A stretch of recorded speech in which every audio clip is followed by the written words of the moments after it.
지난 11일 충남 태안화력발전소에서 홀로 운송설비 점검을 하다 김용균 씨를 추모하기 위해서입니다. 밥 먹는 시간도 모를 만큼 부지런히 일했던 용균아. 너가 어떻게 일했는지, 얼마나 위험하게 일했는지 우리는 알고 있다. 그래서 더 미안하구나. 참석자들은 노동 현장에 만연한 죽음의 외주화를 즉각 중단하라면서 사고 진상규명과 책임자 처벌을 촉구했습니다. 발전소에서 벌어지는 산업재해의 95%는 외주화된 하청 노동자들에게서 벌어집니다. 먹고 살기 위해서 노동을 제공하는데 왜 다쳐야 되고 왜 죽어야 하는 것은 비정규 노동자들의 몫이란 말입니까? 추모제에서는 김 씨의 유품 사진과 김 씨가 지난해 하청업체에 입사하기 전 찍은 영상이 공개됐습니다. 탄가루가 무탓에 늘 끼니로 때우던 컵라면, 탄가루로 앞이 보이지 않아 직접 산 고장난 손전 등과 건전지를 보면서 참석자들은 눈물을 훔쳤습니다. 화력발전소에 대한 특별 근로감독을 실시해 2인 1조 근무 등 안전 규정이 제대로 지켜졌는지를 조사할 계획입니다. 연합뉴스TV 조성혜입니다. 충남 태안 화력발전소에서 고 김용균 씨의 사망사고를 초래한 석탄 운반 설비는 2달 전 안전검사에서 합격 판정을 받은 것으로 확인됐습니다. 고용노동부가 이용득 더불어민주당 의원에게 제출한 자료에 따르면 태안 화력발전소는 지난 10월 민간 전문기관인 한국안전기술협회를 통해 운반설비 안전검사를 받았습니다.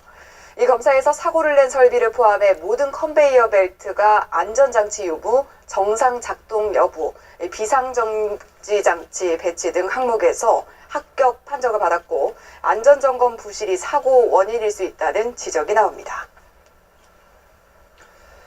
이처럼 하청업체 비정규직 노동자를 죽음에 이르게 하는 안전사고가 매년 반복되고 있습니다. 네, 2016년 이른바 구의역 사고 이후 국회에선 위험의 외주화를 방지할 법안이 앞다퉈 제출됐지만 2년이 지나도록 처리 실적은 전무합니다. 김지수 기자입니다. 지난 13일 밤 강추위 속 시민 수백여 명이 위험의 외주화를 멈추란 피켓을 들고 광장에 모였습니다. 태안 화력발전소에서 하청업체 비정규직 노동자로 일하다 사고로 목숨을 잃은 24살 김용균 씨를 추모하는 문화제가 열린 겁니다.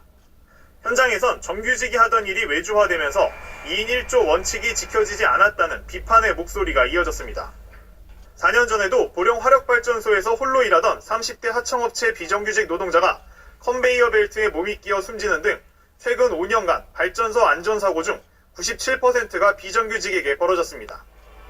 2016년 하청업체 소속 노동자가 지하철 스크린도어 수리를 하다 숨진 구의역 사고 이후 안전사고에 대해 기업의 책임을 묻는 법안이 잇따라 발의됐습니다.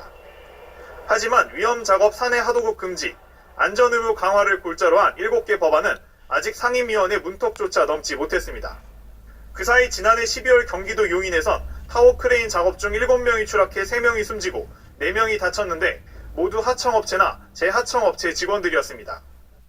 계약이 다단계로 이뤄지다 보니 안전관리를 책임질 주체도 명확하지 않았습니다.